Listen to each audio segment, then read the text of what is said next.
नाशाय श्रेशाय गुणराशये हृद्याय शुद्धविद्याय मध्वाय च नमो नमः। बुद्धिर्बलं यशोधैर्यं निर्भयत्वमरोगता अजाड्यं वाक्पटुत्वं च हनुमत्स्मरणात् भवेत्।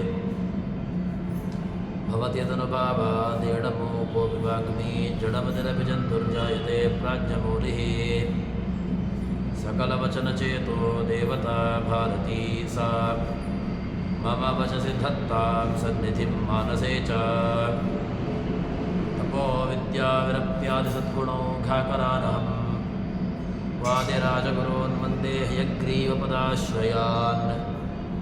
पूज्याय राघवेन्द्राय सत्यधर्मरताय च भजतां कल्पवृक्षाय नमतां कामधेनवे।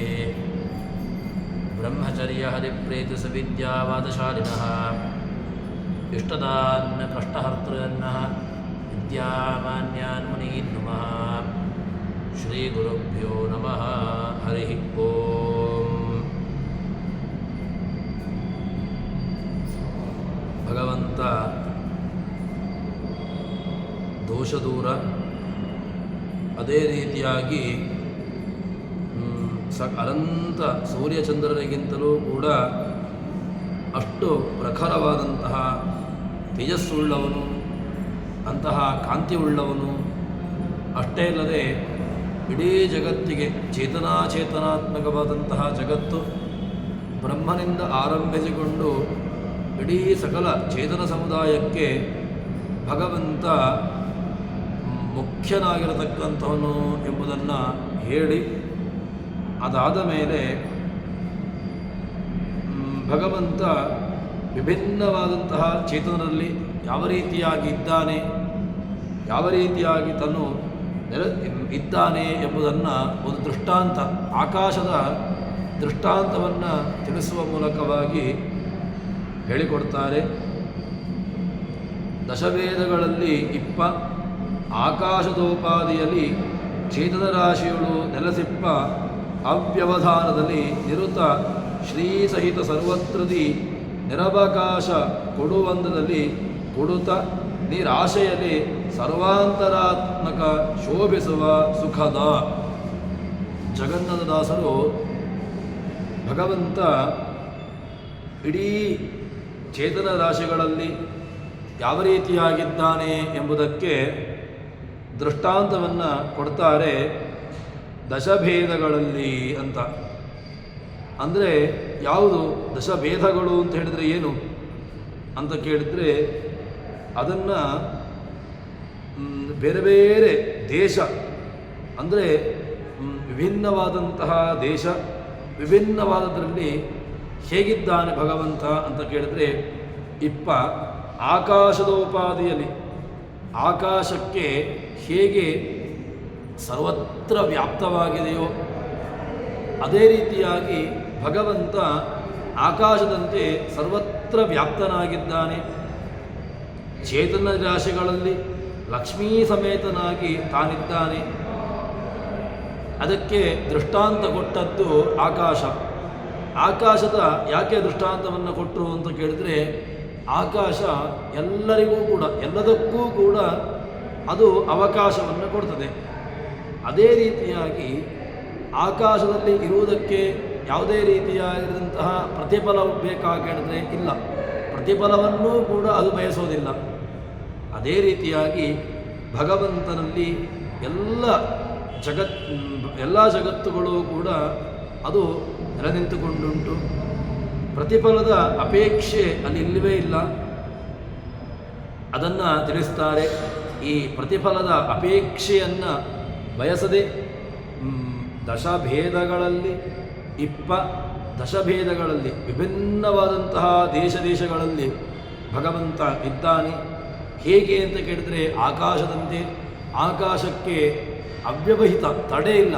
ಆಕಾಶಕ್ಕೆ ನಾವು ಗೋಡೆಯನ್ನು ಕಟ್ಟಿದಾಗ ಅಲ್ಲಿ ಘಟಾಕಾಶ, ಮಠಾಕಾಶ, ಕೋಷ್ಠಾಕಾಶ ಅಂತ ಎಂಬುದಾಗಿ ಆಗುವಂತಹದ್ದು.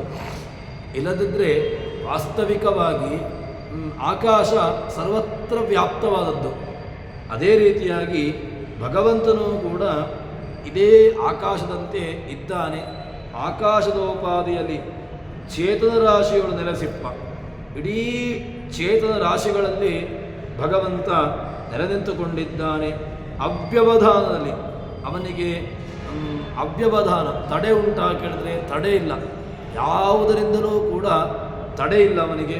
ಅವ್ಯವಧಾನದಲ್ಲಿ ನಿರುತ ಶ್ರೀಸಹಿತ ಹೇಗಿದ್ದಾನೆ? ಶ್ರೀಸಹಿತನಾಗಿ ಭಗವಂತ ಲಕ್ಷ್ಮೀದೇವಿ ಸಹಿತನಾಗಿದ್ದಾನೆ. ಸರ್ವತ್ರದಿ ನಿರವಕಾಶ ಕೊಡುವಂಥದ್ದಲ್ಲಿ ಆಕಾಶ ದೃಷ್ಟಾಂತವನ್ನು ಕೊಟ್ಟದ್ದು ಇದಕ್ಕೆ.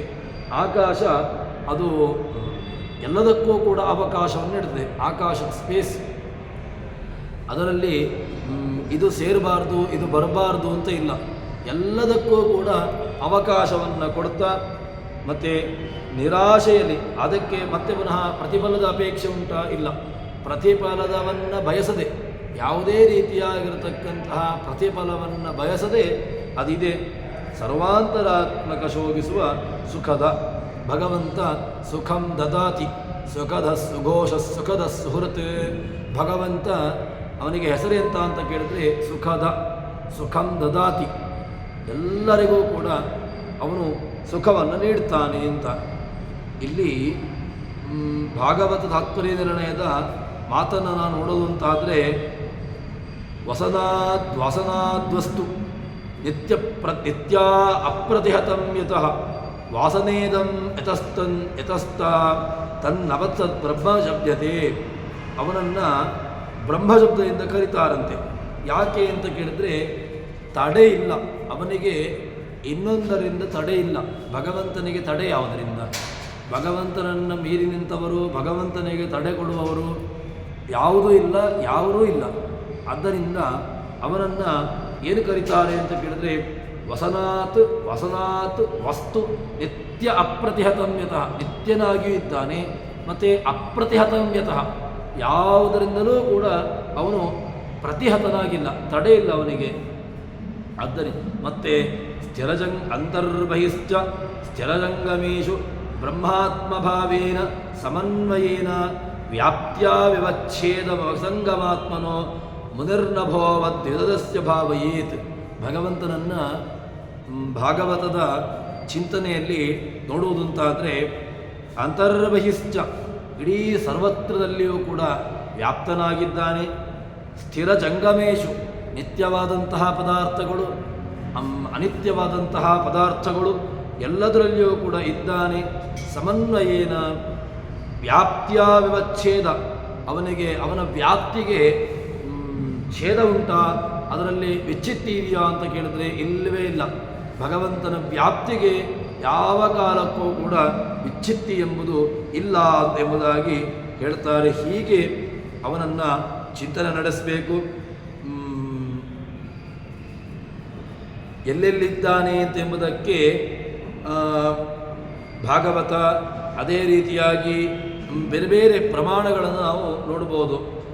ಯಥಾ ಅನಲೋ ದಾರುಷೋ ಭಿನ್ನ ಈಯತೆ, ಯಥಾ ಅನಲೋ ದೇಹಗತಃ ಪೃಥಕ್ಸಿತಃ, ಯಥಾ ನಭಃ ಸರ್ವಗತಂ ನ ಸಜ್ಜತೆ, ಯಥಾ ಗುಣೈ ಸರ್ವಗುಣಾಶ್ರಯ ಪರಃ.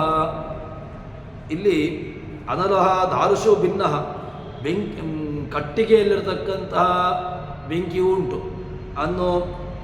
ಯಥಾ ಅನಲೋ ದೇಹಗತಃ, ದೇಹದಲ್ಲಿರತಕ್ಕಂತಹ ಅನಲ ದೇಹದಲ್ಲಿಯೂ ಕೂಡ ಒಂದು ಅಂಶದಿಂದ ಇದ್ದಾನೆ. ಯಥಾ ನಭಃ, ಅದೇ ರೀತಿಯಾಗಿ ಆಕಾಶ ಸರ್ವಗತವಾಗಿದೆ, ಸರ್ವತ್ರ ವ್ಯಾಪ್ತವಾಗಿದೆ. ಅಂತಹ ಆಕಾಶದಂತೆ ಭಗವಂತ ಏನಾಗಿದ್ದಾನೆ ಅಂತ ಕೇಳಿದ್ರೆ ಸರ್ವಗುಣಾಶ್ರಯ, ಗುಣೈ ಸರ್ವಗುಣಾಶ್ರಯ, ಎಲ್ಲ ಗುಣಗಳಿಗೂ ಕೂಡ ಅವನು ಆಶ್ರಯ. ಎಲ್ಲದಕ್ಕೂ ಕೂಡ ಆಶ್ರಯ ಯಾರು ಅಂತ ಕೇಳಿದ್ರೆ ಭಗವಂತ ಎಂಬುದಾಗಿ ಸರ್ವಾಶ್ರಯತ್ವವನ್ನು ಭಗವಂತನಿಗೆ ತೋರಿಸಿಕೊಡ್ತಾರೆ. ಈ ರೀತಿಯಾಗಿ ಅದಕ್ಕೆ ಪ್ರಮಾಣವನ್ನು ಯಾವುದು ಈ ಆಕಾಶ ಪ್ರಮಾಣವನ್ನು ನೀಡಿ, ಆಕಾಶ ಯಾವ ರೀತಿಯಾಗಿ ತಡೆರಹಿತವಾಗಿ ಇದೆಯೋ ಆ ರೀತಿಯಾಗಿ ಭಗವಂತ ಇರ್ತಾನೆ ಎಂಬುದಾಗಿ ಹೇಳಿಕೊಂಡು, ಅದಾದ ಮೇಲೆ ಜಗನ್ನಾಥದಾಸರು ಮುಂದೆ ಚೇತನರಲ್ಲಿ ಭಗವಂತ ಯಾವ ಥರನಾಗಿದ್ದಾನೆ ಎಂಬುದಕ್ಕೆ ಒಂದಷ್ಟು ಪ್ರಮಾಣಗಳನ್ನು ಕೊಡ್ತಾರೆ.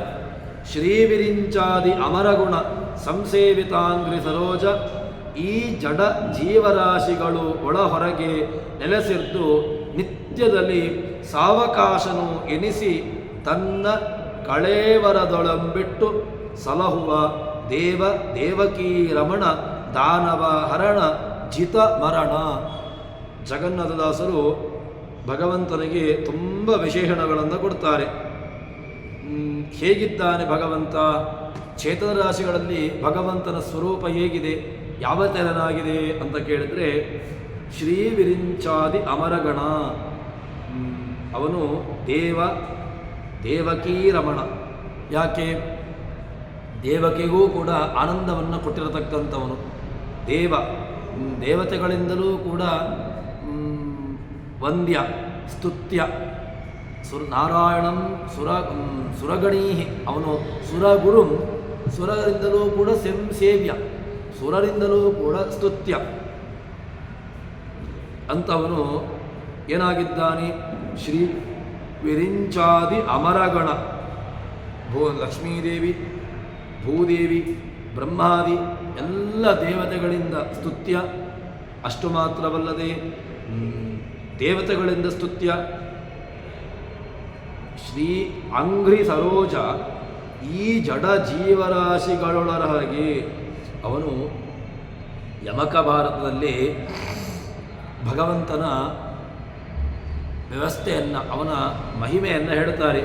ಸೋ ಅಜನಿ ದೇವಕ್ಯಂತೆ ಯಸ್ಮಾತ್ ಅನುಕಂಪನಾವದೇವ ದೇವಕ್ಯಂತೆ ಅವದನ್ ದೇವಕ್ಯಂತೆ ಭುವನಂಭೇಸುರ ಸದೈವ ದೇವಕ್ಯಂತೆ.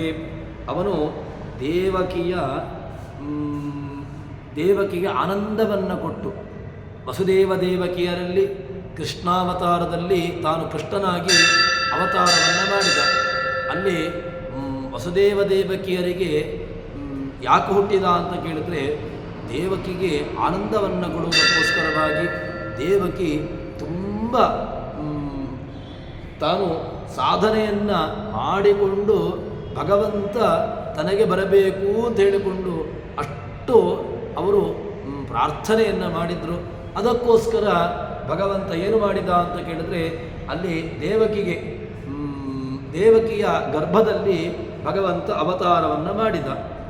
ಅಂತಹ ಆ ದೇವಕೀ ಲಕ್ಷ್ಮೀ ತಾಂ ನಂದಯಿತು ಶೀಲವಸ್ಯೇತಿ ದೇವಕೀ ನಂದನ ಅಂತ ಹೇಳಿಕೊಂಡು ಅದನ್ನು ಭಾಗವತದ ಒಂದು ವಿಚಾರದಲ್ಲಿ ನಾವು ನೋಡೋದು ಅಂತಾದರೆ ದೇವಕೀ ಲಕ್ಷ್ಮೀ ತಾಂ ನಂದಯಿತು, ಅಲ್ಲಿ ಯಾಕೆ ಅವಳಿಗೆ ಆನಂದಯಿತು ಶೀಲಂ ಒಳ್ಳೆಯ ಶುಭ ಸಂಪನ್ನಳಾಗಿರತಕ್ಕಂಥವಳು.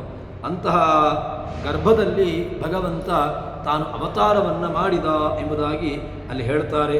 ಅಂತಹ ಭಗವಂತ ಏನಾಗಿದ್ದಾನೆ ಅಂತ ಕೇಳಿದರೆ ಜಗನ್ನಾಥದಾಸರು ಹೇಳ್ತಾರೆ, ಎಲ್ಲ ಚೇತನ ಪದಾರ್ಥಗಳಲ್ಲಿ ಭಗವಂತ ಇದ್ದಾನೆ. ಅಂತಹ ಭಗವಂತ ಅಮರ ಸಮೂಹದಿಂದ ರಮಾ ಬ್ರಹ್ಮಾದಿ ಅಮರ ಎಲ್ಲ ದೇವತೆಗಳೂ ಕೂಡ ಒಂದೇ ವಂದ್ಯಂ ಸದಾನಂದಂ ವಾಸುದೇವಂ ನಿರಂಜನಂ ಇಂದಿರಾಪತಿಮಾದ್ಯಾದಿ ಪರದೇಶ ವರಪ್ರದಂ ಅಂತ ಹೇಳಿಕೊಂಡು ಆಚಾರ್ಯರು ಭಗವಂತನನ್ನು ಸ್ತೋತ್ರ ಮಾಡ್ತಾರೆ. ಅಂತಹ ಭಗವಂತ ಇಡೀ ಸಮಸ್ತ ದೇವಗಣಗಳಿಂದ ಸ್ತುತ್ಯನಾಗಿದ್ದಾನೆ. ಅಂತಹ ಭಗವಂತನನ್ನು ಎಲ್ಲರೂ ಕೂಡ ಸ್ತೋತ್ರ ಮಾಡಿದ್ರು. ಇಂತಹ ಭಗವಂತ ಇಡೀ ಜಡ ಚೇತನ ಎಲ್ಲ ಪದಾರ್ಥಗಳಲ್ಲಿಯೂ ಕೂಡ ನಿತ್ಯವಾದಂತಹ ಪದಾರ್ಥಗಳಲ್ಲಿ, ಅನಿತ್ಯವಾದಂತಹ ಪದಾರ್ಥಗಳಲ್ಲಿ, ಚೇತನ ಪದಾರ್ಥಗಳಲ್ಲಿ, ಅಚೇತನ ಪದಾರ್ಥಗಳಲ್ಲಿ ತಾನು ವಿಶಿಷ್ಟನಾಗಿ ಅಲ್ಲಿ ಇದ್ದುಕೊಂಡು ನೆಲೆಸಿಕೊಂಡು ಅಲ್ಲಿ ಇದ್ದಾನೆ. ಆ ಚೇತನಾತ್ಮಕವಾಗಿರತಕ್ಕಂತಹ ಒಳಗೂ ಹೊರಗೂ ಸರ್ವತ್ರ ನೆಲೆಸಿಕೊಂಡು ಏನಾಗಿದ್ದಾನೆ? ಅವಕಾಶಪ್ರದ ಸಾವಕಾಶನು ಎನಿಸಿ ಭಗವಂತ ಎಲ್ಲದಕ್ಕೂ ಕೂಡ ಸಾವಕಾಶ ನೆಲೆಸಿಕೊಂಡು ಮತ್ತೆ ತನ್ನ ಕಳೇವರದಲ್ಲಿಟ್ಟು ತನ್ನ ದೇಹದಲ್ಲಿ ಇಡೀ ಜಗತ್ತನ್ನು ಎಲ್ಲಿ ಅದನ್ನು ಧಾರಣೆ ಮಾಡ್ತಾನೆ ಅಂತ ಕೇಳಿದರೆ ತನ್ನ ದೇಹದಲ್ಲಿ ಇಡೀ ಜಗತ್ತನ್ನು ತನ್ನ ದೇಹದಲ್ಲಿ ಇಟ್ಟು ಅದನ್ನು ಪಾಲನೆ ಮಾಡ್ತಾನೆ. ಸೃಷ್ಟಿಯನ್ನು ಮಾಡ್ತಾನೆ, ಸ್ಥಿತಿಯನ್ನು ಮಾಡ್ತಾನೆ, ಪಾಲನೆಯನ್ನೂ ಮಾಡ್ತಾನೆ. ಅದೇ ರೀತಿಯಾಗಿ ಸೃಷ್ಟಿ, ಸ್ಥಿತಿ, ಸಂಹಾರ ಎಲ್ಲವನ್ನೂ ಕೂಡ ಆಯಾಯ ಜೀವರಾಶಿಗಳಿಗೆ ಅದನ್ನು ಕೊಟ್ಟು ಅವನು ಉದ್ಧಾರ ಮಾಡ್ತಾನೆ. ಅಂಥವನು ಇಡೀ ದೇಹದಲ್ಲಿ ಇಟ್ಟುಕೊಂಡು ದೇವಕೀ ರಮಣ, ದಾನವಹರಣ, ಜಿತ ಮರಣ. ಭಗವಂತ ಮರಣ ಇಲ್ಲ ಯಾವ ಕಾಲಕ್ಕೂ ಕೂಡ. ಭಗವಂತ ಮೂಲ ರೂಪಕ್ಕೆ ಮಾತ್ರ ಅದು ನಿತ್ಯ. ಇನ್ನು ಅವತಾರ ರೂಪಗಳೆಲ್ಲವೂ ಕೂಡ ಅದು ಮರಣವುಳ್ಳದ್ದು, ಅದು ನಾಶವಾಗುವಂತಹದ್ದು ಇಲ್ಲವೇ ಇಲ್ಲ. ಯಾವ ಕಾಲಕ್ಕೂ ಕೂಡ ಭಗವಂತನ ಮೂಲ ರೂಪ ಬೇರೆ ಅಲ್ಲ, ಅದೇ ರೀತಿಯಾಗಿ ಅವತಾರ ರೂಪಗಳು ಬೇರೆ ಅಲ್ಲ. ಎಲ್ಲದರಲ್ಲಿಯೂ ಕೂಡ ಅವನು ತಾನಿದ್ದುಕೊಂಡು ಅದನ್ನು ನಿಯಮನ ಮಾಡ್ತಾನೆ ಎಂಬುದನ್ನು ಹೇಳಿದ ಮೇಲೆ ಮುಂದೆ ಜಗನ್ನಾಥದಾಸರು ನಮ್ಮ ಉಸಿರಾಟದ ಒಂದು ಚಿಂತನೆಯನ್ನು ನಮಗೆ ಹೇಳ್ತಾರೆ. ಆಚಾರ್ಯರು ನಾವು ನಿತ್ಯದಲ್ಲಿಯೂ ಕೂಡ ನಡೆಸುವಂತಹ ಶ್ವಾಸೋಚ್ಛ್ವಾಸಗಳ ಸಂಖ್ಯೆಯನ್ನು ಕೊಟ್ಟಿದ್ದಾರೆ. ತಂತ್ರಸಾರ ಸಂಘದಲ್ಲಿ 21 ಸಹಸ್ರಾತ್ಮ ಸ ಮಹರ್ನಿಶಂ ಅರ್ಪಣೀಯೋ ಹರೌ ನಿತ್ಯಂ ಪ್ರಾತರ್ಯೋಗೋ ಮಹಾನಯಂ ಎಂಬುದಾಗಿ ಅಲ್ಲಿ 21,600 ಬಾರಿ ಒಬ್ಬ ಏನು ಶ್ವಾಸೋಚ್ಛ್ವಾಸವನ್ನು ಮಾಡ್ತಾನೆ ಅಂತ ಅಲ್ಲಿ ಸಂಖ್ಯೆಯನ್ನು ಕೊಟ್ಟಿದ್ದಾರೆ. ಒಂದು ಮಾಸಕ್ಕಾಗುವಾಗ ಎಷ್ಟು ಸಂಖ್ಯೆ, ಒಂದು ತಿಂಗಳಿನ ಶ್ವಾಸೋಚ್ಛ್ವಾಸದ ಸಂಖ್ಯೆಯನ್ನು ನಮ್ಮ ಮುಂದೆ ಜಗನ್ನಾಥದಾಸರು ತೆರೆದಿಡುತ್ತಾರೆ.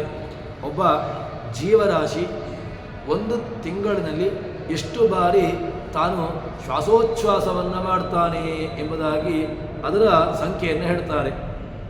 ಮಾಸವೊಂದಕ್ಕೆ ಪ್ರತಿ ದಿವಸದಲ್ಲಿ ಶ್ವಾಸಗಳು ಆಹವಷ್ಟ 40 ಸಹಸ್ರಾಧಿಕಾರು ಲಕ್ಷ ಸಂಖ್ಯೆಯಲ್ಲಿ ಅಂತ ಅದರ ಸಂಖ್ಯೆಯನ್ನು ಮೆನ್ಷನ್ ಮಾಡ್ತಾರೆ, ನಮಗೆ ತಿಳಿಸಿಕೊಡ್ತಾರೆ.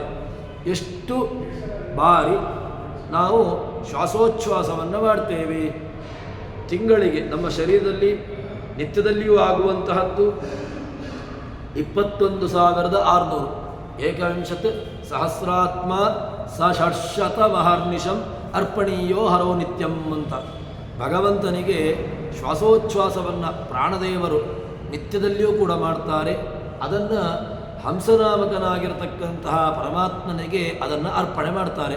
ಅಂದರೆ ಹಂಸನಾಮಕ ಪರಮಾತ್ಮನಿಗೆ ಆ ಎಲ್ಲ ದೇಹದಲ್ಲಿ ಏನು ನಮ್ಮ ಶ್ವಾಸೋಚ್ಛ್ವಾಸಾದಿಗಳು ಇದೆ ಅದನ್ನು ಅರ್ಪಣೆ ಮಾಡ್ತಾರೆ. ಅದರಲ್ಲಿ ಒಂದು ತಿಂಗಳಿಗೆ ಆಗುವಂತಹ ಶ್ವಾಸೋಚ್ಛ್ವಾಸದ ವಿವರವನ್ನು ನಮಗೆ ಲೆಕ್ಕವನ್ನು ಕೊಡ್ತಾರೆ. ಎಷ್ಟಾಗ್ತದೆ ಅಂತ ಕೇಳಿದರೆ ಆಹವಷ್ಟ 40 ಸಹಸ್ರಾಧಿಕ 6 ಲಕ್ಷ ಸಂಖ್ಯೆ. ಅಂದರೆ ಒಂದು ತಿಂಗಳಿಗೆ ನಮ್ಮ ದೇಹದಲ್ಲಿ ಒಬ್ಬ ಒಳ್ಳೆಯ ಸಜ್ಜೀವನ ಇರುವಂತಹ ಯೋಗ್ಯ ರೋಗ ರಹಿತನಾದಂತಹ ಜೀವರಾಶಿಯಲ್ಲಿ ಆಗುವಂತಹ ಶ್ವಾಸೋಚ್ಛ್ವಾಸದ ಸಂಖ್ಯೆ ಎಷ್ಟು ಅಂತ ಕೇಳಿದ್ರೆ 6,48,000 ಆಗ್ತದೆ. ಅಂದರೆ 21 ಸಹಸ್ರಾತ್ಮ ಎಂಬುದನ್ನು ನೀವು 30ಕ್ಕೆ ಅದನ್ನು ಗುಣಿಸಿ 21,600 ಗುಣಿಸು 30 ಅಂದರೆ 6,48,000 ಈ ನಮ್ಮ ಒಂದು ತಿಂಗಳಿನಲ್ಲಿ ಆಗುವಂತಹ ಶ್ವಾಸೋಚ್ಛ್ವಾಸ. ಇದು ಈ ಹಂಸನಾಮಕ ಪರಮಾತ್ಮನನ್ನು ಹಂಸನಾಮಕ ಹರಿಯ 16 ಈ ಶತಾಬ್ದದಿ ಭಜಿಸಿ ಹಂಸನಾಮಕ ಪರಮಾತ್ಮನನ್ನು ಯಾರು ಭಜನೆ ಮಾಡ್ತಾರೆ, ಯಾರು ಅವನನ್ನು ಸ್ತೋತ್ರ ಮಾಡ್ತಾರೆ, ಆವಾಗ ಈ 116 ವರ್ಷ ಒಬ್ಬ ಜೀವ ಬದುಕುವಂತಹ ವರ್ಷ ಎಷ್ಟು ಅಂತ ಕೇಳಿದ್ರೆ 116 ವರ್ಷ. ಆ 116 ವರ್ಷವನ್ನು ಏನಾಗ್ತದೆ ಈ ಭಗವಂತ ನಾವು ಇಷ್ಟನ್ನು ಕೂಡ ಅವನಿಗೆ ಅರ್ಪಣೆ ಮಾಡಿದೆವು ಅಂತ ಹೇಳಿದರೆ ಭಗವಂತ ಏನಾಗ್ತಾನೆ ಅಂತ ಕೇಳಿದರೆ ಭಜಿಸಿ ಒಲಿಯುವ ದಯಾಸಮುದ್ರ. ಭಗವಂತ ದಯಾಸಮುದ್ರ, ಅವನಿಗೆ ಹೆಸರೇ ಕರುಣಾಸಿಂಧೋ ಅಂತ ಅವನನ್ನು ಎಲ್ಲ ಕಡೆಗಳಲ್ಲೂ ಕೂಡ ಸಂಬೋಧನೆ ಮಾಡುವಂತಹದ್ದು.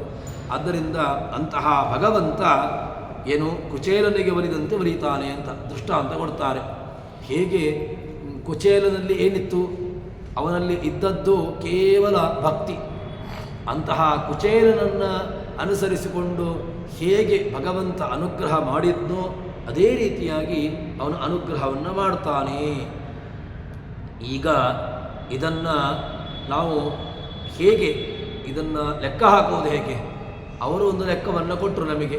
21,600 ಗುಣಿಸು 30 ಅಂದರೆ 4,6,48,000 ಅಂತ ಎಂಬುದನ್ನು ಲೆಕ್ಕ ಕೊಟ್ಟರು. ಆದರೆ ಇದನ್ನು 116 ವರ್ಷಗಳ ಒಟ್ಟು ಜೀವನದಲ್ಲಿ ನಾವು ಲೆಕ್ಕ ಹಾಕಿದರೆ ಆವಾಗ ಅದರ ಪೂರ್ಣವಾಗಿರತಕ್ಕಂತಹ 21,600 ಗುಣಿಸು 30 ಅದರಲ್ಲಿ 12 ಮತ್ತೆ ಪುನಃ 116 ವರ್ಷ. ಇಷ್ಟು ಅವನು ಒಟ್ಟು 116 ವರ್ಷಗಳಲ್ಲಿ ತಾನು ಆ ಬದುಕಿದ್ರೆ ಅಷ್ಟು ವರ್ಷಗಳಲ್ಲಿ ಏನು ಶ್ವಾಸೋಚ್ಛ್ವಾಸವನ್ನು ಮಾಡ್ತಾನೆ, ಆ ಶ್ವಾಸೋಚ್ಛ್ವಾಸಾದಿಗಳನ್ನು ತಾನು ನೇರವಾಗಿ ಆ 6,48,000 ಏನು ಸಾವಿರದಂತೆ ನಾವು ಲೆಕ್ಕ ಹಾಕ್ತಾ ಹೋದರೆ 116 ವರ್ಷಗಳ ಒಟ್ಟು ಜೀವನದಲ್ಲಿ ಏನು ನಾವು ಶ್ವಾಸೋಚ್ಛ್ವಾಸವನ್ನು ಮಾಡ್ತೇವೆ ಆ ಎಲ್ಲ ಹಂಸನಾಮಕನಾಗಿರ್ತಕ್ಕಂತಹ ಹಂಸ ಮಂತ್ರಗಳಿಂದ ಪ್ರಾಣದೇವರು ಏನು ಮಾಡುತ್ತಾರೆ ಆ ಎಲ್ಲವನ್ನೂ ಕೂಡ ಭಗವಂತನಿಗೆ ಅರ್ಪಣೆ ಮಾಡ್ತಾ ಮಾಡ್ತಾ ಮಾಡ್ತಾ ತಾವು ಇರ್ತಾರೆ. ನಮ್ಮ ದೈನಂದಿನ ಶ್ವಾಸೋಚ್ಛ್ವಾಸವನ್ನು ಹಂಸನಾಮಕ ಪರಮಾತ್ಮನ ಮೂಲಕವಾಗಿ ಅದನ್ನು ಭಗವಂತನಿಗೆ ಅರ್ಪಣೆ ಮಾಡಬೇಕು. ಏನು ನಾವು ಹಂಸಸ್ಸೋಹಂ ಸ್ವಾಹ ಅಂತ ಎಂಬುದಾಗಿ ಶ್ವಾಸೋಚ್ಛ್ವಾಸವನ್ನು ಮಾಡ್ತೇವೆ, ಇದು ಹಂಸನಾಮಕ ಪರಮಾತ್ಮನ ಉಪಾಸನೆ. ಈ ಹಂಸನಾಮಕ ಪರಮಾತ್ಮನ ಉಪಾಸನೆಯನ್ನು ಮಾಡೋರು ಯಾರು ಅಂತ ಕೇಳಿದರೆ ಪ್ರಾಣದೇವರು. ಅವರು ತಮ್ಮ ಕಾರ್ಯವನ್ನು ನಿತ್ಯದಲ್ಲಿಯೂ ಕೂಡ ಯಾವುದೇ ಚ್ಯುತಿ ಬರದಂತೆ ಅವರು ಮಾಡ್ತಾರೆ. ತಮ್ಮ ಕಾರ್ಯವನ್ನು ಎಲ್ಲಿಂದ ನಾವು ಯಾವಾಗ ಈ ದೇಹವನ್ನು ಹೊಂದಿಕೊಂಡು ಬಂದಿದ್ದೇವೆಯೋ ಭೂಮಿಗೆ ಬರೋದಲ್ಲ, ಅದಕ್ಕಿಂತ ಮೊದಲೇ ತಾಯಿಯ ಗರ್ಭದಿಂದಾಗಿಯೇ ನಾವು ಶ್ವಾಸೋಚ್ಛ್ವಾಸಾದಿಗಳನ್ನು ಮಾಡಲಿಕ್ಕೆ ಆರಂಭ ಮಾಡ್ತೇವೆ. ಆ ಎಲ್ಲ ಶ್ವಾಸೋಚ್ಛ್ವಾಸದ ಕ್ರಿಯೆ ಒಳಗಿಂದ ಇದ್ದುಕೊಂಡು ಆ ಶ್ವಾಸೋಚ್ಛ್ವಾಸಗಳನ್ನು ಮಾಡಿ ಅದನ್ನು ಹಂಸನಾಮಕ ಪರಮಾತ್ಮನ ಉಪಾಸನೆ, ಹಂಸನಾಮಕ ಪರಮಾತ್ಮನಿಗೆ ಅದನ್ನು ಅರ್ಪಣೆ ಮಾಡುವಂತಹ ಪ್ರಾಣದೇವರನ್ನು ನಾವು ಅನುಸಂಧಾನ ಮಾಡಿಕೊಳ್ಳಬೇಕು. ಈ ಅನುಸಂಧಾನವನ್ನು ಮಾಡಿದವನಿಗೆ ಯಾವ ರೀತಿಯಾಗಿ ಕುಚೇಲನಿಗೆ ಭಗವಂತ ಉದ್ಧಾರ ಮಾಡುವಂತೆ ಹೇಗೆ ಇಲ್ಲಿ ಹಂಸ ಅಂತ ನಾವು ಹೇಳಿದೆವು. ಹಂಸನಾಮಕ ಪರಿಹರ್ಯ ಭಗವಂತನನ್ನು ಹಂಸನಾಮಕ ರೂಪದ ಚಿಂತನೆಯನ್ನು ಕೊಟ್ಟಿದ್ದಾರೆ. ಈ ಹಂಸನಾಮಕ ಪರಮಾತ್ಮನ ಚಿಂತನೆ ಹೇಗೆ ಅಂದರೆ ಹಂಸ ಶಬ್ದಕ್ಕೆ ಏನು ಅರ್ಥ ಏನು ಅಂದ್ರೆ ಅದಕ್ಕೆ ಉತ್ತರವನ್ನು ಕೊಡ್ತಾರೆ. ಕಾಟಕೋಪನಿಷತ್ನಲ್ಲಿ ಹಂಸ ಶಬ್ದದ ಅರ್ಥವನ್ನು ಕೊಟ್ಟಿದ್ದಾರೆ. ಯಾವಾಗ ಅಂತ ಕೇಳಿದರೆ ಹಂಸ ಶುಚಿಷದ್ವಸುರಂತರಿಕ್ಷ ಸದ್ಧೋತ ವೇದಿಶದತಿ ದರ್ದುರೋಢಸತ್. ಇಲ್ಲಿ ಹಂಸ ಶಬ್ದದ ಅರ್ಥವನ್ನು ಕಾಟಕೋಪನಿಷತ್ತಿನ ಭಾಷ್ಯದಲ್ಲಿ ಕೊಟ್ಟಿದ್ದಾರೆ. ಅದನ್ನು ನಾವು ನೋಡೋದು ಅಂತಾದರೆ ನಿತ್ಯಂ ಹೀನಃ ಅಖಿಲೈರ್ದೋಷೈ ಸಾರೂಪೋ ಯಥೋ ಹರಿ ಹಂಸ ಇತ್ಯುಚ್ಯತೆ ತಸ್ಮಾತ್ ವಾಯುಸ್ಥಃ ಶುಚಿಷ ಸ್ಮೃತಃ. ಹಂಸಃ ಶುಚಿಷತ್ ವಸುಃ ಅಂತರಿಕ್ಷಸತ್ ಹೋತ ಇತ್ಯಾದಿ ಶಬ್ದಗಳಿದೆ. ಎಲ್ಲ ಶಬ್ದಗಳು ಕೂಡ ಭಗವಂತನನ್ನು ತಿಳಿಸಿಕೊಡ್ತದೆ.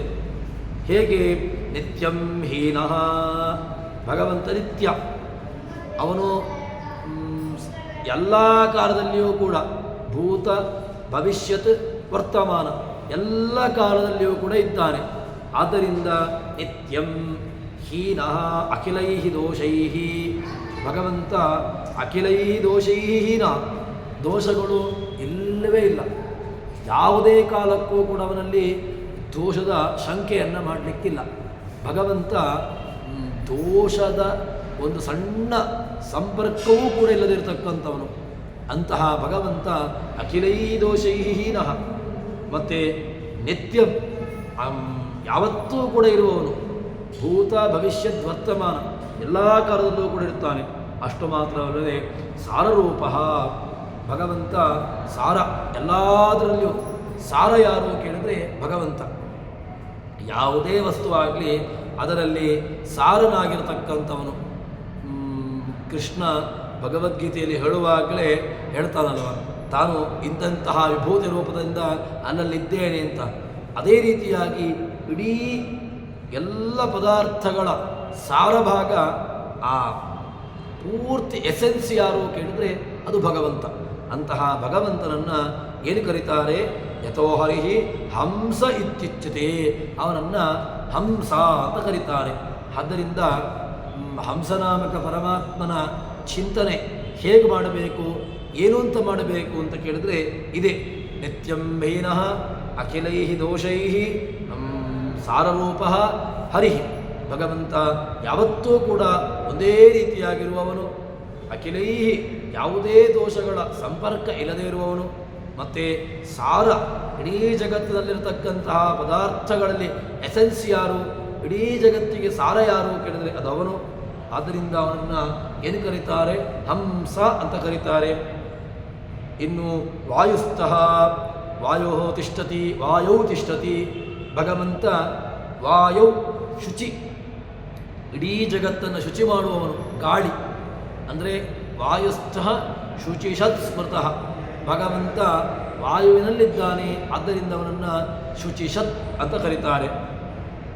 ಹೀಗೆ ಶರೀರಾಭಿಮಾನಿಯೋ ಹೃದಯ ಸಂಸ್ಥೋ ಜನಾರ್ದನ ಅಭಿಮಾನವತೋ ದೇಹೆ ಜೀವಸ್ಯ ಸಂಯಾಮಕಃ ಸಯೇವ ಸೂರ್ಯ ಸಂಸ್ಥಶ್ಚ ಸಂಸಸ್ಸೋಹಮಿತಿ ಶ್ರುತಃ. ಬೃಹದ್ಭಾಷ್ಯವನ್ನು ಇಲ್ಲಿ ಉದಾಹರಣೆ ಮಾಡ್ತಾರೆ. ಬೃಹದ್ಭಾಷ್ಯದ ರೀತಿಯಲ್ಲಿ ನಾವು ಇದನ್ನು ಅವಲೋಕನ ಮಾಡೋದು ಅಂತಾದರೆ, ಬೃಹದ್ಭಾಷ್ಯದಲ್ಲಿ ಈ ಹಂಸನಾಮಕ ಹಂಸ ಶಬ್ದಕ್ಕೆ ಅರ್ಥವನ್ನು ಬಿಡಿಸ್ತಾರೆ.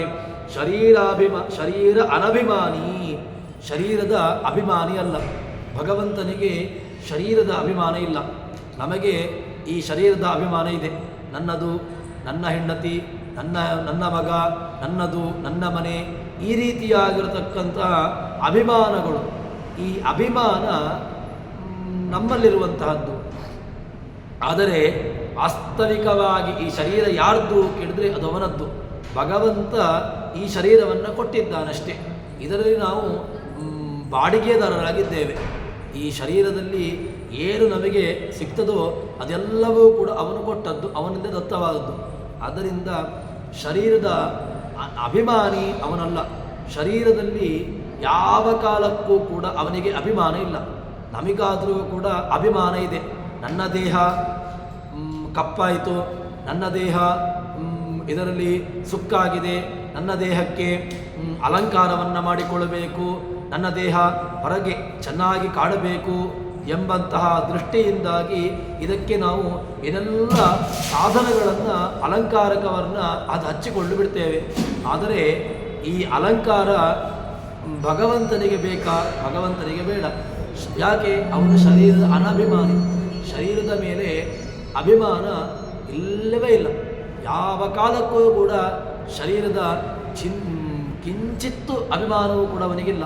ಶರೀರ ಅನಭಿಮಾನಿ ಅವನು. ಯೋ ಹೃದಯ ಸಂಸ್ಥಃ, ಮತ್ತು ಹೃದಯದಲ್ಲಿದ್ದಾನ, ಎಲ್ಲ ಹೃದಯದಲ್ಲಿ, ಪ್ರತಿಯೊಂದು ಹೃದಯದಲ್ಲಿಯೂ ಕೂಡ ಇರುವವನು ಭಗವಂತ. ಅಂತರ್ನಿಹಿಷ್ಠ ತತ್ಸರ್ವಂ, ಎಲ್ಲ ಕಡೆಗಳಲ್ಲಿ. ತಸ್ಯಾ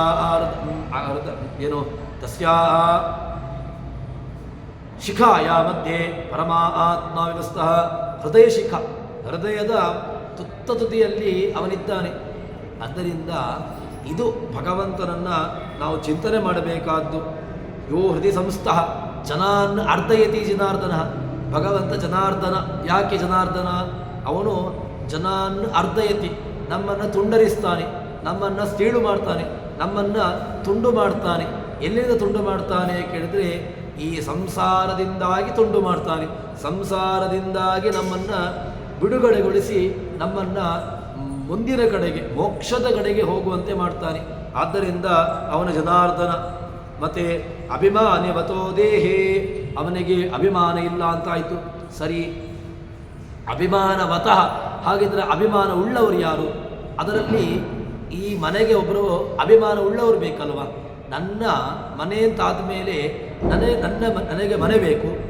ನನ್ನ ಮನೆಗೆ ನಾನೇ ಅದಕ್ಕೆ ಮುಖ್ಯನಾಗಿರ್ತಕ್ಕಂತಹ ವಾರಿಸ್ದಾರಾಗಬೇಕು. ಆಗೇನಾಯಿತು, ನನಗೆ ಮನೆಯಲ್ಲಿ ಅಭಿಮಾನ ಉಂಟು ಅಂತಾಯಿತು. ಹಾಗಿದ್ದರೆ ಇದೊಂದು ಮನೆ, ಈ ದೇಹ ಮನೆ. ಈ ದೇಹ ಎಂಬಂತಹ ಮನೆಯಲ್ಲಿ ಒಬ್ಬ ಅಭಿಮಾನ ಉಳ್ಳವನು ಬೇಕಲ್ವ. ಯಾರು ಅಭಿಮಾನ ಉಳ್ಳವನು? ಅಭಿಮಾನ ಉಳ್ಳವನು ಯಾರು ಕೇಳಿದ್ರೆ ಜೀವ. ಜೀವನಿಗೆ ತಾನೆ.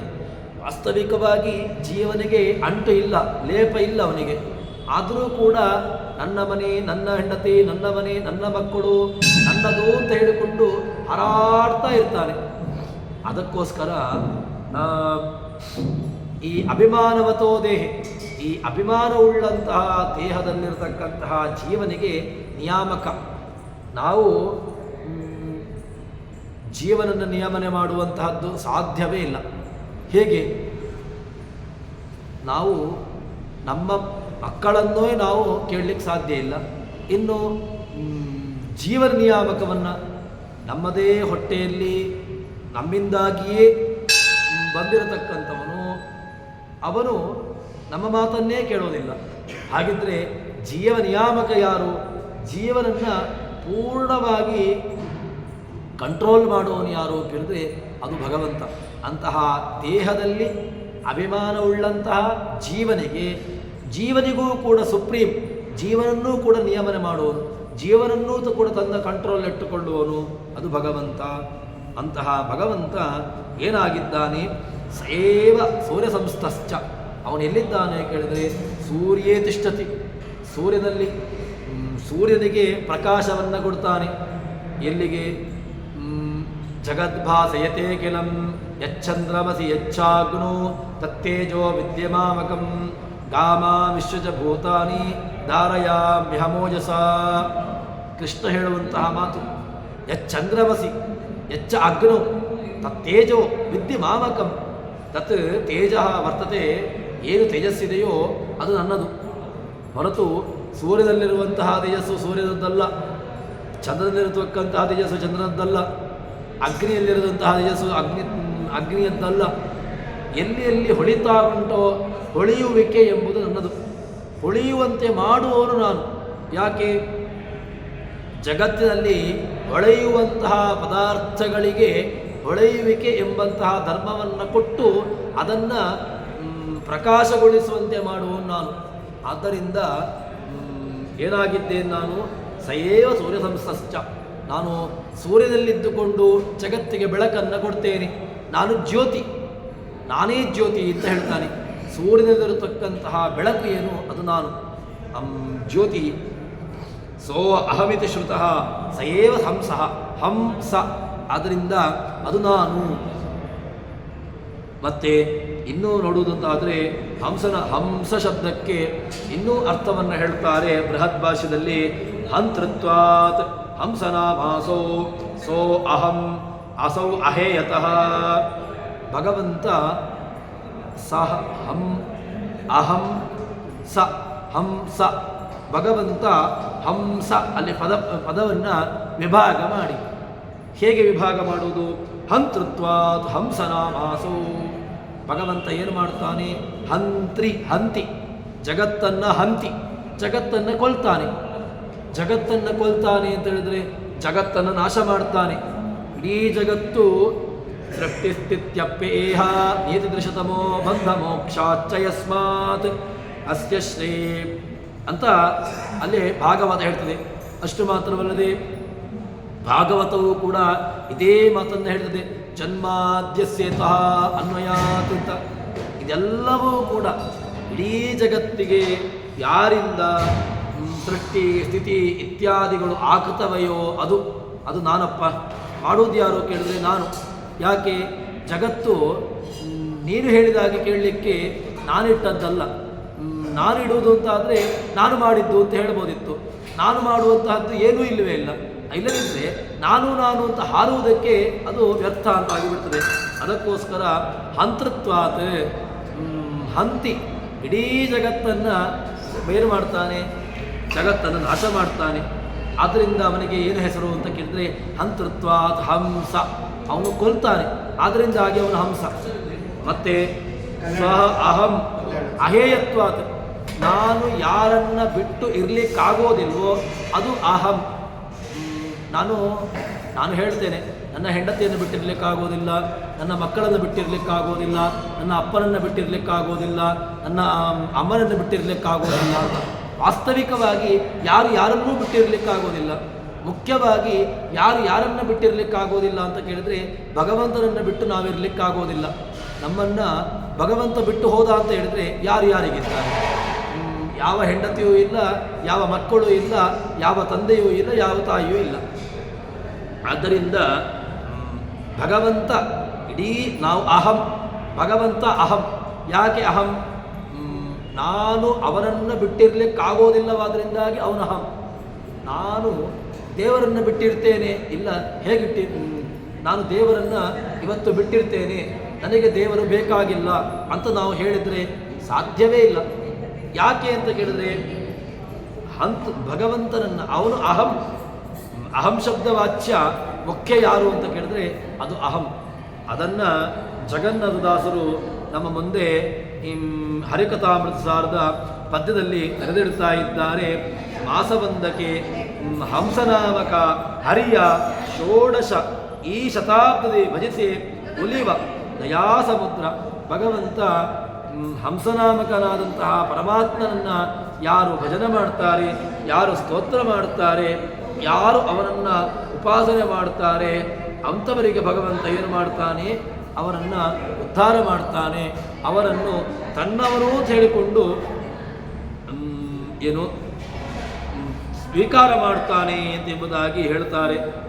ಭಗವಂತ ಆಪ್ತ ಇತ್ಯಾದಿ ಶಬ್ದಗಳನ್ನು ನಾವು ನೋಡಿದ್ದೇವೆ. ಹಿಂದೆ ನೋಡುವಾಗ ಮಾತರ್ಮೇ, ಮಾತಃ ಮೇ, ಮಾತರಿಶ್ವನ್, ಪಿತು, ಅತುರದೊಲಗುರೋ, ಭ್ರಾತರಿಷ್ಟಾಪ್ತ ಬಂಧೋ, ಹೀಗೆ ಭಗವಂತ ನಮಗೆ ಆಪ್ತ ಅಂತ ಹೇಳಿಕೊಂಡು ಹೇಳಿದ್ದಾರೆ. ಅದೇ ರೀತಿಯಾಗಿ ಇಲ್ಲಿಯೂ ಕೂಡ ಜಗನ್ನಾಥದಾಸರು ಭಗವಂತ ಈ ಶತಾಬ್ದಿ ಭಜಿಸಿ ಒಲಿವ ದಯಾ ಸಮುದ್ರ. ಭಗವಂತ ದಯಾ ಸಮುದ್ರ, ಭಗವಂತ ಕರುಣಾಳು. ಯಾಕೆ ಕರುಣಾಳು? ಅವನು ಕರುಣೆಗೇನೆ ಬರುವವನು. ಯಾಕೆ ಅಂತ ಕೇಳಿದ್ರೆ ಹಣದ ಹಿಂದೆ ಬಂದು ಅವನು ಅಂತ ಬರುವವನು ಅಂತಾಗಿದ್ದರೆ ಭಗವಂತ ದುರ್ಯೋಧನ, ರಾವಣ ಅಥವಾ ಇನ್ನಿತರ ವ್ಯವಸ್ಥೆಯಲ್ಲಿ ಭಗವಂತ ಇರಬೇಕಿತ್ತು. ಅದು ಬಿಟ್ಟು ಭಗವಂತ ಒಲಿದದ್ದು ಯಾರಿಗೆ ಅಂತ ಕೇಳಿದ್ರೆ ಅಕ್ರೂರ, ವಿದುರ, ಅದೇ ರೀತಿಯಾಗಿ ಗಜೇಂದ್ರ, ಈ ರೀತಿಯಾಗಿ ಭಗವಂತ ಬಂದದ್ದು.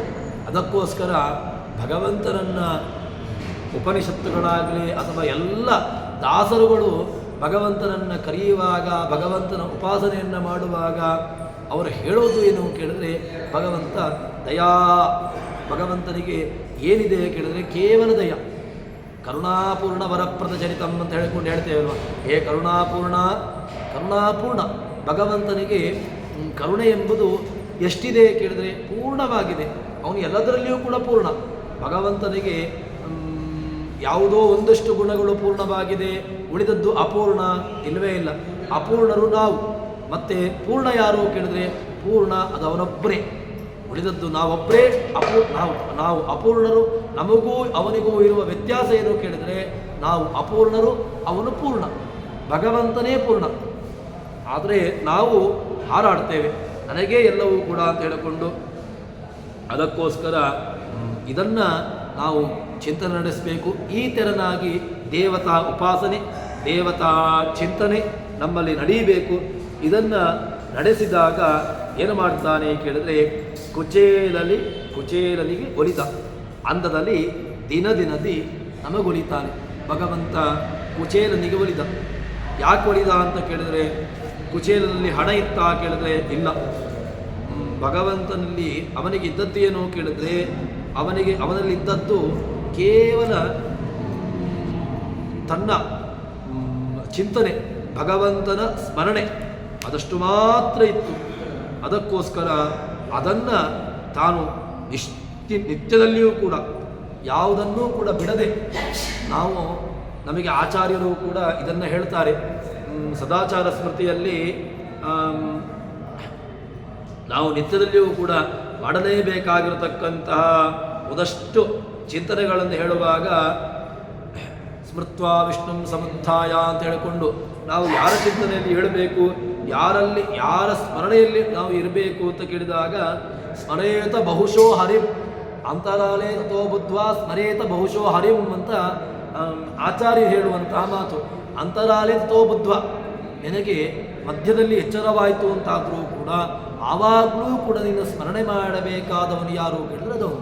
ಅದರಿಂದ ಕುಚೇಲನಿ ಇಂತಹ ಚಿಂತನೆಯಲ್ಲಿ ನಾವಿದ್ದೇವು ಅಂತಾದರೆ ಭಗವಂತ ಯಾವ ರೀತಿಯಾಗಿ ಕುಚೇಲನಿಗೆ, ಅದೇ ರೀತಿಯಾಗಿ ನಾರದರಿಗೆ, ಅದೇ ರೀತಿಯಾಗಿ ಬೇಕಾದಷ್ಟು ದೃಷ್ಟಾಂತಗಳು ವಿದುರನಿಗೆ, ಉದ್ಧವನಿಗೆ, ಅಕ್ರೂರನಿಗೆ, ಇವರೆಲ್ಲರಿಗೂ ಕೂಡ ಭಗವಂತ ಯಾವ ರೀತಿಯಾಗಿ ಇವರನ್ನು ಉದ್ಧಾರ ಮಾಡಿದ್ನೋ ಆ ರೀತಿಯಾಗಿ ಭಗವಂತ ನಮ್ಮ ಮುಂದೆ ಬರ್ತಾನೆ, ಆ ರೀತಿಯಾಗಿ ನಮ್ಮನ್ನು ಸ್ವೀಕಾರ ಮಾಡ್ತಾನೆ ಎಂಬಂತಹ ಚಿಂತನೆಯನ್ನು ನಮ್ಮ ಮುಂದೆ ಜಗನ್ನಾಥದಾಸರು ತಿಳಿಸಿಕೊಡ್ತಾರೆ.